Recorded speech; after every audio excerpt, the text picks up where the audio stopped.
San Diego PD won't test some 2,400 backlogged rape kits. They say their approach is smarter and more efficient. The San Diego Zoo has a subsidy from taxpayers and $500 million in the bank, yet it's the most expensive public zoo in the country.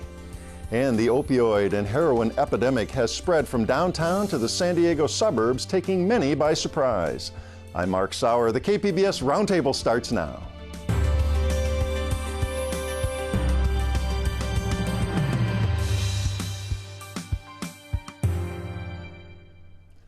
Welcome to our discussion of the week's top stories. I'm Mark Sauer, and joining me at the KPBS Roundtable today are freelance reporter Kelly Davis. Hi, Kelly. Hey, Mark. Good to have you back today. Reporter Jeff McDonald of the Union Tribune's Watchdog team. Hi, Jeff. Hi, Mark. We're glad you're back with us. And reporter Leo Castaneda of iNewsSource. Hi, Leo. Hey, Mark. Glad you're here today. Well, an eye-opening state audit 2 years ago found that police in 3 California cities analyzed fewer than half of all rape kits. Since then, Oakland and Sacramento have changed their policies and now examine all kits gathered in sexual assault investigations, but not San Diego. Kelly, start with what a rape kit is. How's it used by investigators? So this is a rape kit. It's basically evidence that a nurse collects from a sexual assault victim in the hospital. And what they're doing is they're basically just combing the victim's body for any sort of specimen. They'll take fingernail clippings, hair combings, vaginal swabs. They'll look for traces of blood. They're looking for anything that could help build a DNA profile of the perpetrator. Okay, so this is forensic evidence that they would use to match, and they would use it if there's charges in a court case down the road. Yeah, okay. What they do is they'll take the DNA profile and they'll upload it to a state or federal database. And in the case of an unknown suspect, that could be a way to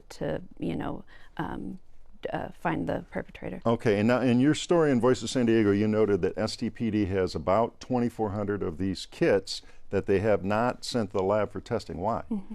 They say, well, to upload a profile to these databases, there are certain requirements, and the most important of which is you have to have reasonable belief that a crime occurred. So they say that with some of these 2,400 kits that remain untested, investigators determined that there just wasn't enough evidence that a crime occurred, or maybe the victim recanted, or it's not the most meaningful piece of evidence in that case. There's another piece of evidence that has better DNA evidence on it. So why take the time and spend the money to test this kit when you've got a T-shirt or something. Blood stain somewhere else. Yeah. Exactly. What's the ballpark cost on testing? It's not free. I mean. No, it's anywhere between like $1,000, $1,800. So that's significant too. Yeah. Obviously, if you have a rape, a very serious violent crime, you're going to go ahead and get all the evidence, but it's something to consider, as you say, if they're not going to pursue the thing. Now,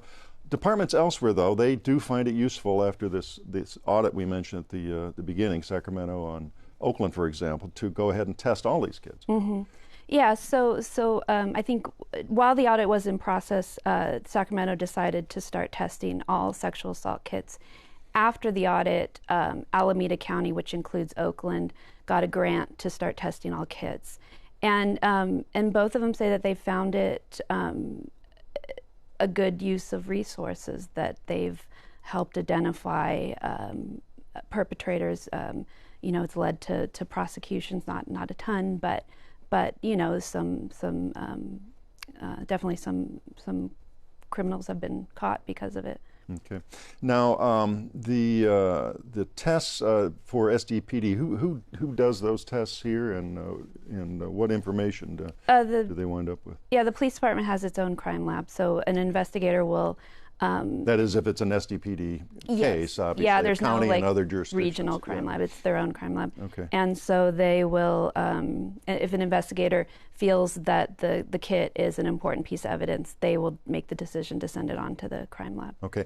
Now let's go back. You mentioned Alameda County up there in the Oakland area, and they test all the kits. What happens with you talked to the folks up there. What did you learn on the hundreds of kits they tested? Well, they said, they don't. I asked them. I said, can you definitely say that testing all kits was the right thing to do? And here's the quote I got. They said we don't have empirical data to compare how things were before they started testing all kits to now, But in terms of, just basically kind of extrapolating from what they learned in testing the backlog, they would say that testing all the kits and uploading whenever possible into these databases certainly increases the number of crimes that we solve, and we believe prevents future sexual assaults from occurring. Okay, so that's just a different philosophy. Now, SDPD, how many did they send for testing last year?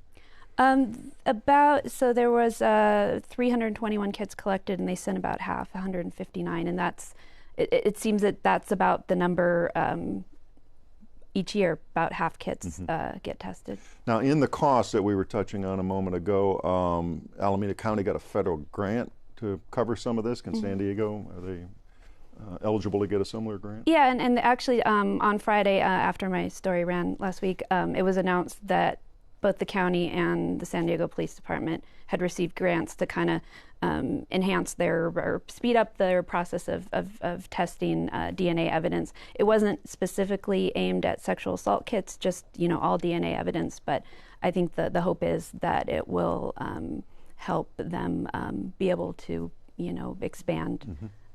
Leo? Are there any police departments in the county that are doing a better job? In terms of testing in terms of actually testing this? I mean, I'm sure you didn't look at the data for each of them, but is there any that people... Yeah, so there should...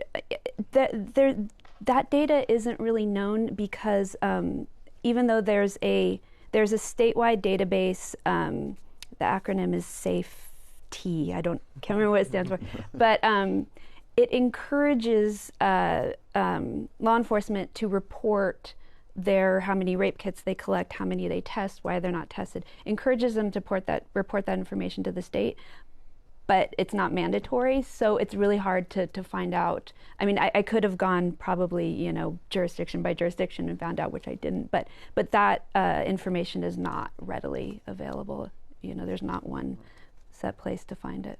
Seems like a gap in the just encouraging people. It seems kind of hard to believe that the department doesn't see value in testing these and banking the identifications going forward.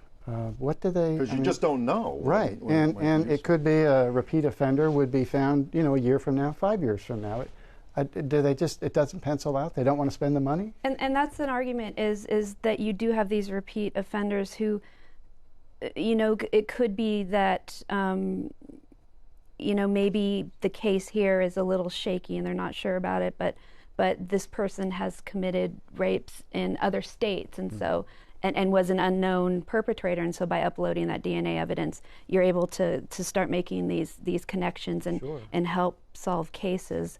But they say that the department is very confident in their approach, the kind of do the investigation on the front end and see if this is a meaningful piece of evidence, if a crime did occur. They're very confident that their approach is the best way to do it. A couple of seconds left here. Your story noted a large number of kits, maybe 40%, were from victims called uncooperative by police. What does that mean? The 40% was actually a combined category of uncooperative victims and victims who declined to prosecute. I don't know where it divides up, but whenever victims advocates see that word uncooperative, it raises a huge red flag because it's so subjective, and that's just the investigator's impression of how the victim was acting. And some victims, they're traumatized.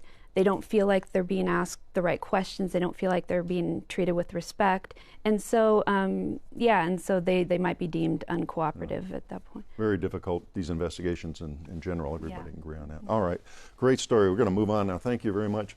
Well, mention San Diego to visitors from practically anywhere, and likely as not, they'll mention our great zoo. While becoming world famous over the past century, our zoo has also blossomed into a financially flush nonprofit with global reach and mission, thanks in part to charging higher ticket prices than other zoos. Jeff, start with just how rich the zoo is. How deep in the black are they? How deep in the black? Well, their total assets are more than $500 million, but that includes equipment, infrastructure, all of their trucks and carts. The whole operation out there, yeah. So it may be a little overstated, but their net assets are in the $350 million range, and their cash on hand is in the $120 million range. So by any measure, they're They have no financial, I don't want to say no worries, but they have a lot of resources at their disposal. They're pretty flush, as we say. Now, how many folks, just for the record, a little housekeeping, visit the zoo and the companion safari park every year? About 4.5 million every year. It's gone down a little bit, I think, is what I learned, but certainly millions, and they drop hundreds of millions into the local economy. Well, yeah, the zoo and other analysts will point that out. They generate jobs and they generate a lot of money in the economy, right? And hotel visits and the whole gamut of spending.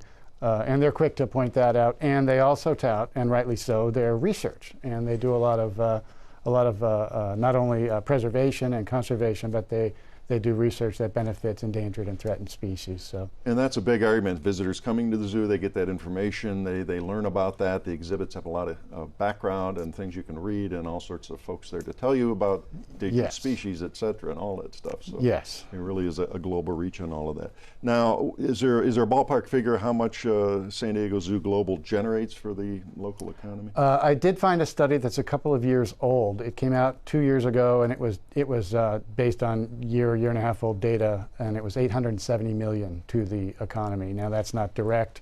That's also indirect, meaning businesses that benefit from business generated by zoo visitors. So clearly it's a ton of money. And the zoo expenses this year, obviously they're less than the revenues, or they wouldn't be in the black. Yeah, they're taking in a lot more than they spend. Their expenses are about 240 million, and they took in, I think, about $30 million. I'm going by memory, more than they expended last year.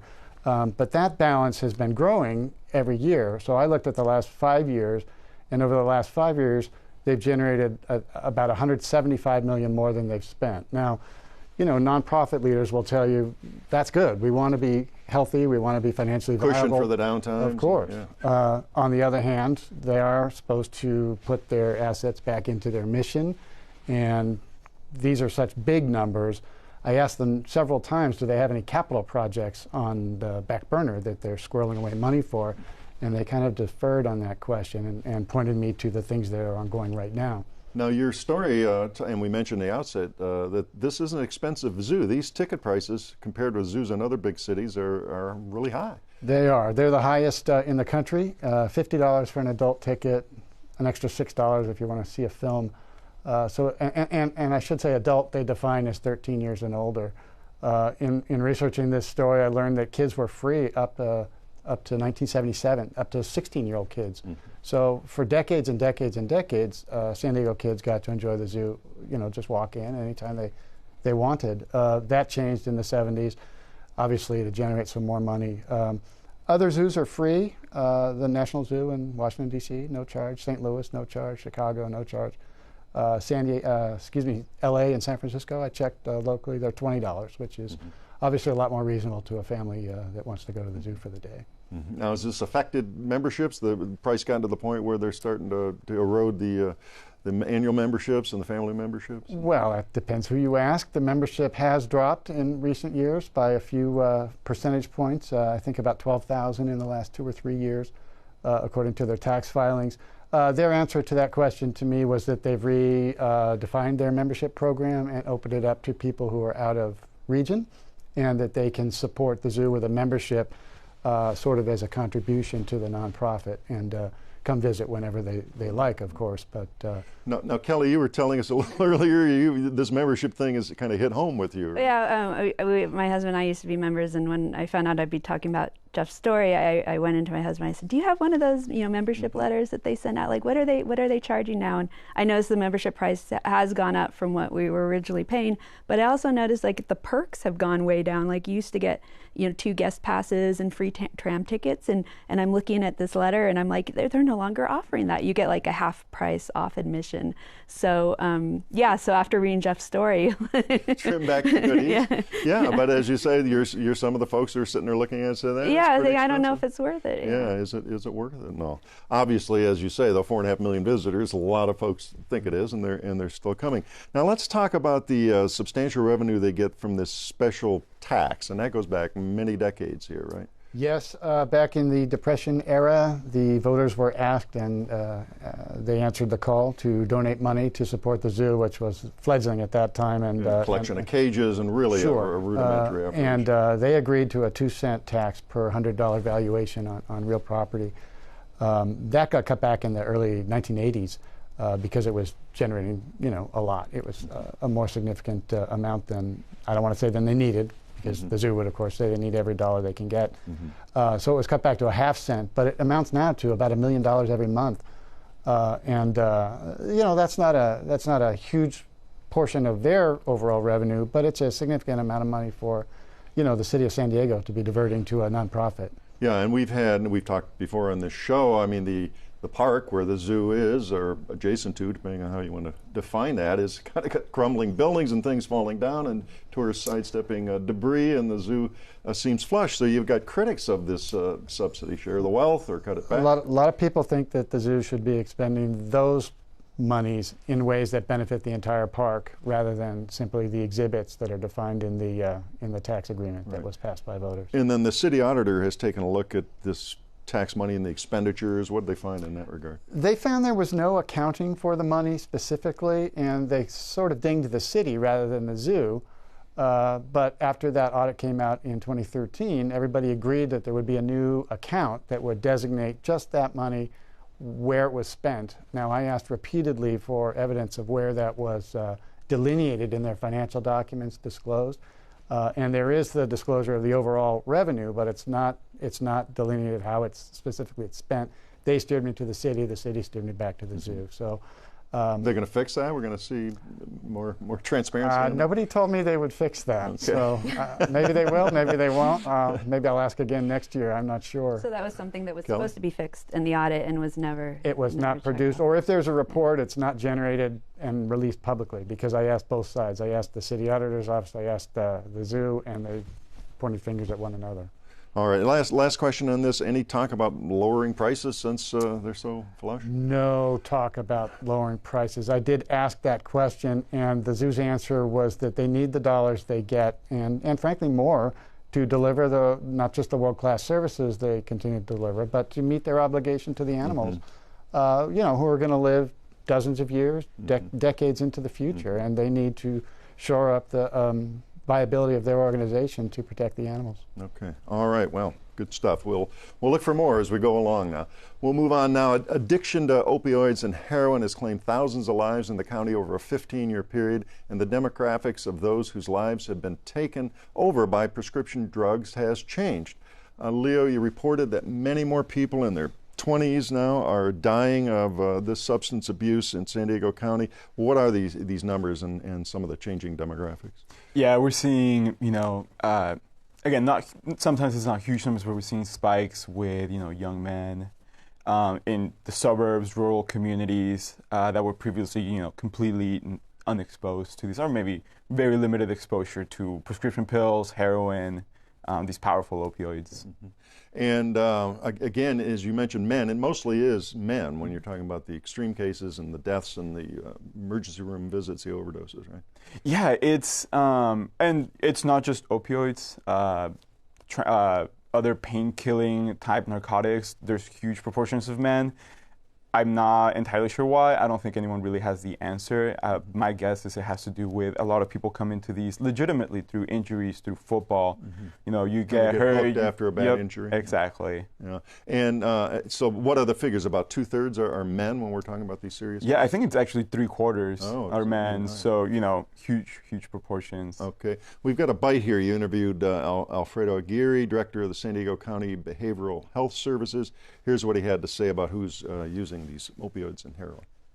It's obviously become a serious problem, and it's not something that's out of sight, out of mind. It's in every one of our communities, from San Isidro to Oceanside to Escondido, the whole county, rural, city, suburban.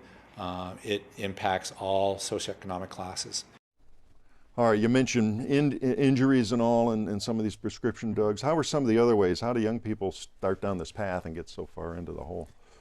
I think the way that young people have always experimented with drugs, where before maybe they would have used alcohol or marijuana, now they're trying, Oxycontin and Percocet and Vicodin. And the problem is that they're becoming addicted and they build up a tolerance very quickly in a way that maybe other drugs wouldn't have. So, they're coming in, it's not a new entry point, or maybe, again, injuries might be a new entry point, but a lot of them are just very, very addictive. Okay, and you had a couple of stories, some anecdotal tales in your reporting about young men who abuse these drugs. Tell us about Aaron Rubin, for example. Yeah, so Aaron was Poway High School grad, played football again. He started using Vicodin in high school, and then in community college he started using Oxycontin. And in the early 2000s, he tried to get help, and he ended up overdosing, having extensive brain trauma, is now quadriplegic, can't talk. So you see, even when you don't have a death, there's these long-lasting negative impacts on people. And his family's trying to make something positive out of this now, right? Yeah, him and his mom, Sherry Rubin, they go to schools now and educate students. And, their goal isn't to beat anyone over the head, but, giving students the full knowledge of what they're getting into.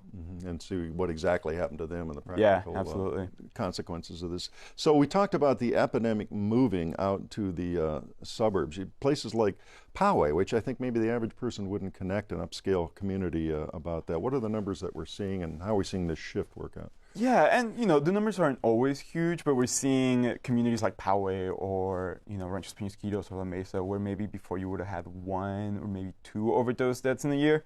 Now you're having 4 or 5 regularly in a given year. So, and emergency room numbers too. Again, they've gone up between 2006 and 2014. I think your story said that they had about tripled. Is that right? Yeah, across the board they've gone up. For people in their 20s and 30s, they've tripled during that time.